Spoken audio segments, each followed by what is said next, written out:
This is a very appropriate song for me. I've been through a battle, and the Lord decided to spare me. And as of Friday, I've got released. I got healed on my wound. So this happened 8 years ago, and it didn't fare so well. So I thank the Lord for showing me what He has. Let's read Psalm 20. The Lord answered you in the day of trouble.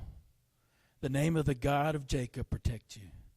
May He send you help from the sanctuary and give you support from Zion. May He remember all your offerings and regard with favor your burnt sacrifices. May He grant you your heart's desire and fulfill your plans. May we shout for joy over your victory, and in the name of our God set up our banners. May the Lord fulfill all your petitions. Now I know that the Lord will help us, His anointed. He will answer him from His holy heaven with mighty victories in His right hand. Some take pride in chariots, some in horses, but our pride is in the name of the Lord our God. They will collapse and fall, and they shall rise and stand upright. Give victory to the King, O Lord. Answer us when we call. Thank you, Esteban.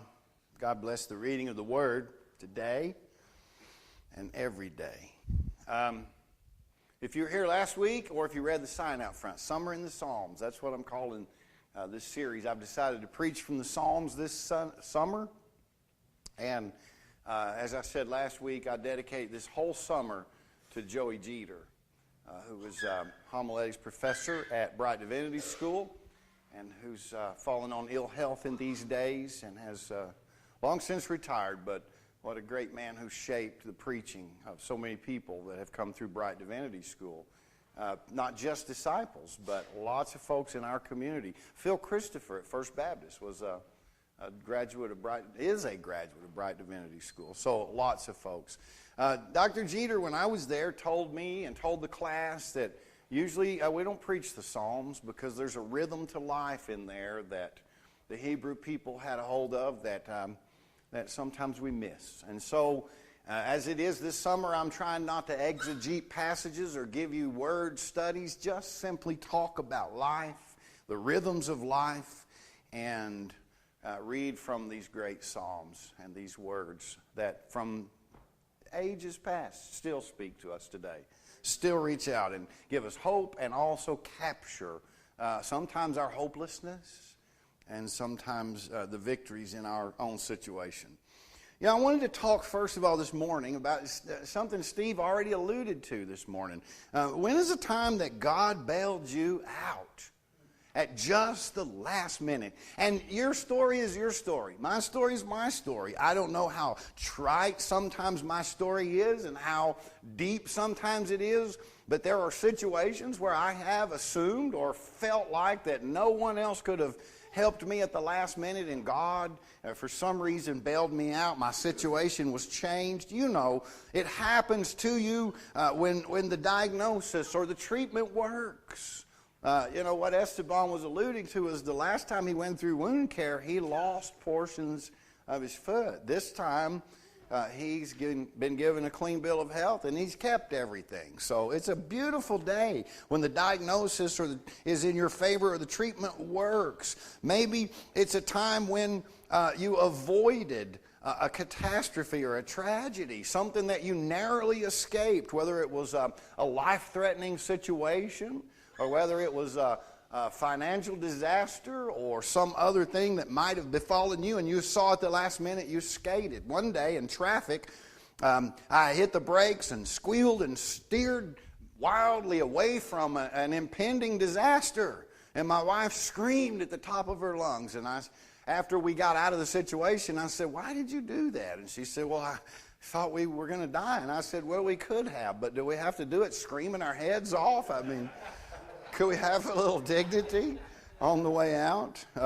She loves to be startled, by the way. She loves horror movies, and I don't. So that's why she's so ready to scream, and I'm not. I'm really the one angry about it. So You know, the times that God bailed you out in spite of yourself. You know those stories.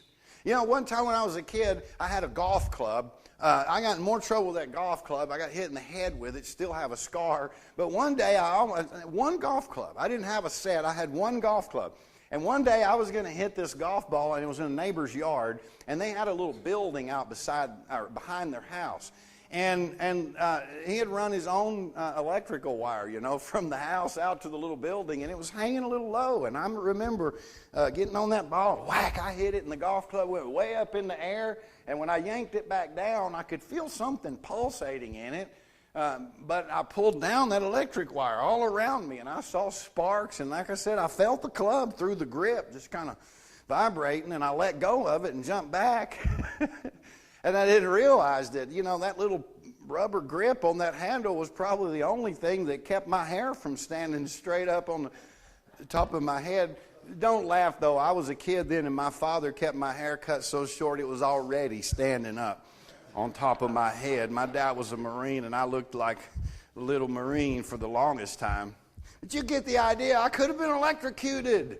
And for some reason or another, God spared me. There's another story I like to tell. When I got back from a trip to Tennessee one time, I felt like I knew a man who really needed a copy of the Bible because he was obviously going to hell. And so I was going to go save the guy by buying him a copy of the Bible, but I only had $10. And I said, Lord, I can't spend my last $10. And, of course, you know, because of my good religious upbringing, I thought, well, if my $10 is the only thing keeps this guy from going to hell, then, well, I guess I better buy him the Bible. So I bought him a copy of the Bible, which I don't know what he did with it, but... and so I said to God, I've been reading this book, and there's a part in there that says that if I give you something, you'll give it back to me 100 times over, 10 times over, you know. And so it was. I spent my last $10 and didn't tell my wife. And then I went to Sunday school, and there's a guy that teaches me Sunday school who hadn't seen me. I've been on a trip, remember? He hadn't seen me in years or months. And he said, I've got something in my Bible I've been carrying around for you. I just didn't know where to mail it to, but now that you're here, I'll give it to you. So he gave me $100.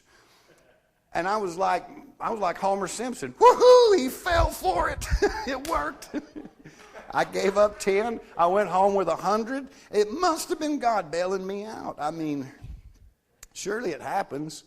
Then there are things in life, again, where you have no control. Like my story. Was born to an unwed mother in 1959 who went to work and left me at home with my grandmother who had just raised 6 children. The youngest was 18, leaving home. And what a great place to land. You know, what could have been the worst situation of my life became the best thing. I mean, it became an enviable situation that others would love to have been dropped into. Now, how does that happen? Why didn't I end up in a barrio somewhere and some other kid had a wonderful grandmother and a family? Sometimes God bails you out. Sometimes God doesn't. What about those stories? Do you have those? What about times when God let you down? What about stories like when you can't stop a divorce or separation because neither you nor God will think or decide for someone else? And sometimes it's not yours, it's sometimes other people that you love. Do you know that every child from a divorced family, every one of them, it's so far as we know, 100%, in the back of their minds, in the bottom of their little hearts, believe that this was their fault. And the day that my daughter Heather, I don't know, she was 23, 24, 25 years old, and I looked at her and I thought, just had the presence of mind that God just gave me that day to say to her, you know, your mother and I's divorce was not your fault, you know. And she couldn't speak. She could only weep. You know. Sometimes we can't decide for other people, and we want God to, and God won't do it. God make them. What about when you gave in to someone else, or you told the truth, and you did the godly thing, and it still didn't work out in your favor? You know, sometimes in ministry we can give it all away. And sometimes it comes back and sometimes it doesn't. Sometimes when you do the right thing, there's that word. When you do the godly thing, when you do the truthful thing, the freeing thing, sometimes it's freeing to other people, but not to you. What about when God did not come to your rescue? You know, the author of Deuteronomy writes this whole book in the person of Moses as a farewell speech. The author of Deuteronomy is looking back and saying, Moses stands up to tell people before he goes up on the mountain to die and he's never seen again, he gives this farewell speech. And if you sum a lot of it up, one of the things that Moses is saying in this great farewell speech is that in the good times, you need to remember God. Because in the good times, that's when you're going to be tempted to forget about God. In the good times, you're not going to remember God because you may not feel like you need God. And so Moses reminds the people to remember God. Can we put that up on the overhead? Do I have a frame there? Yeah, stand by with the next one. Just simply remember God. One of the things I think that text can say is that our forefathers continue to warn us from the past of the pitfalls of prosperity and where to place our trust. Is our trust in God? Is it in strength and force? Is it in freedom? Where do we place trust? When the psalmists write in times of trouble, when the psalmists write, most of the time they like to write about the times that God blessed them. In other words, Moses says, when times are good, remember God. And then the psalmists use a little different punctuation and say, when times are bad, remember God. Remember that you are the God who blessed our forefathers. Remember, God, when you brought Moses and all those people through the great sea. Remember, God, when you led us in our wandering. Remember when you gave us the land from our enemies. Remember, God, when you blessed Abraham and Jacob and claimed us in spite of ourselves. Remember that? It's as if in times of trouble they are trying to remind God, don't forget, God, don't forget that you agreed to love us and that we are your people. The story of the rainbow in Genesis is a great example of that. If you read it correctly, it says that God would place the rainbow in the sky to remind God not to pour water out on the earth and flood everything again. What a comforting thought when it starts to rain and you're afraid.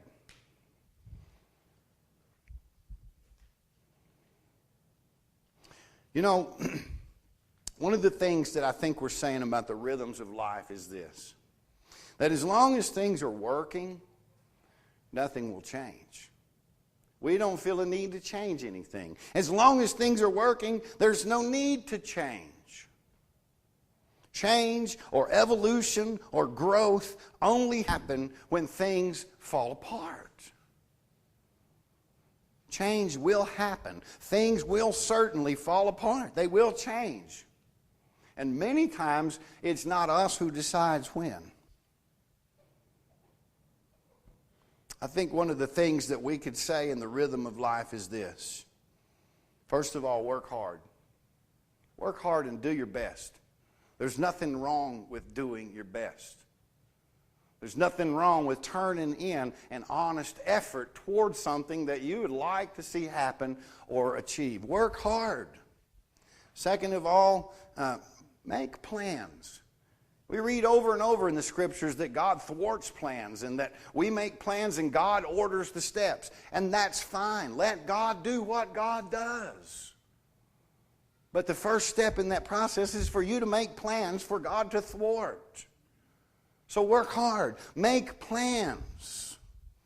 Invest in something. You know, the nice thing about making plans is sometimes they actually work out. Sometimes they actually come true. Meister Eckhart said, when I was young, I was shocked to find out I was wrong. And when I got older, I was pleasantly surprised when I was right. Some of my followers in my old bands used to say, especially the ones that got unhappy and disgruntled and wanted to leave, it's just another one of Doug's plans. And they were right, because I used to throw out hundreds of plans. I've actually kind of done that here at the church too. You just never know which one's going to work. Honestly, 98 of them are probably going to fail, but boy, those couple of things that work out, man, you can milk time and fun and progress out of that. Make plans. Sometimes they actually work out. And this, above all things, remember God. Not remember God, comma, remember God. Remember God when things are working out, and remember God when things aren't working out. After all the planning and all the hard work that you've done, guess what? You got lucky. You got lucky. And now I know that half of y'all in here are ready to go, well, no, I don't use that word anymore. I was blessed. No, you got lucky. Blessed are those who mourn. Blessed are those who seek after righteousness and hunger and thirst for righteousness. Blessed are those who make peace. You got lucky. Blessed looks rough. You don't go through, I'm not going to get up tomorrow and go, bless me this day, Lord, because I'm not really in the mood to mourn most days. I'm not in the mood to lose on both days. I'm not in the mood to ask God, things have been good so far. It's time for a little rough times, God. I need a little growth. Bless me today. We mix those up, and we don't like that word lucky, but you know what? Life happens. God is not sitting up there going, well, Doug's done good today, so bang, he's going to get something. But, boy, this guy that Doug doesn't like hadn't done well at all. So, no, don't work that way. You got lucky because your hard work paid off. Your plan worked out. God came to your rescue, and just the nick of time. You prayed about the $10 and you got $100. Sometimes you just get lucky, folks. Other people aren't. Remember God. And remember that others are where they are in life because life isn't fair and God is not doing anything about it. I'm going to say that again because that's an important thing for you to know today. You should learn to expect the right things from God. Life is not fair. Y'all with me? Bad things happen to good people. Good things happen to people who aren't doing so well. And it just happens. No one knows when you're going to get struck by lightning. If you're just standing there, it happens. If you weren't there but over here, it wouldn't. And it's not fair. Life does not discriminate. You'll be asking yourself the wrong questions forever if you get stuck here. 7-year-old children die of leukemia. Things like this happen. Some people are born where they don't have access to clean water or food. Some people are born where they don't have access to any good news at all. And sometimes Christians come in with the good news and don't share it. Sometimes our faith is not in God or luck. Sometimes our faith is in our own ability to make things happen, the plans we make. Sometimes it's in our affluence, which is here today and God help us, sometimes gone tomorrow. Others didn't get where they are because they made the wrong decisions or they couldn't decide like you or didn't decide like you. Sometimes they couldn't. It's too close to my life to use as an example, but I don't have any others. We keep slapping addicts on the hand and putting them in jail for long periods of time as if to say, if I hit you hard enough, you will finally make the right decision. And it doesn't work. Some folks are doing everything they can to make the right decision. But it's not that easy. And it happens in many different places. Others got where they are, and you got to where you are because God has given you opportunities, and you've gotten lucky and blessed. So it is, as we end today, I want to remind you that the Lord will, as we know, help His anointed. He'll always answer them from His holy heaven with many victories by His right hand. Some to pride in chariots and some in horses, but pride should be taken in the name of the Lord our God. That is the place to put your trust. There you do not collapse or fall, but you shall rise and stand upright. So, this day, as you go back out into the world, trying to discern where God has bailed you out and where God hasn't, how your life of prayer and giving should look, and where you're blessed and where you're lucky, may I simply say this to you. May the Lord answer you in your day of trouble.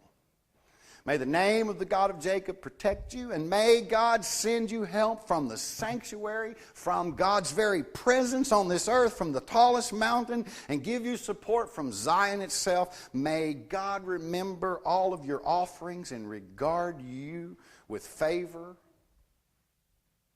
May He grant your heart's desires and fulfill all of your plans. Careful what you plan.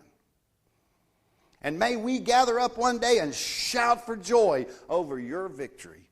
May we, in the name of God, set up banners and announce how God has delivered you. May the Lord fulfill all of your petitions. And if that is your case, when you're petitioning God, would you remember me? Will you pray with me now?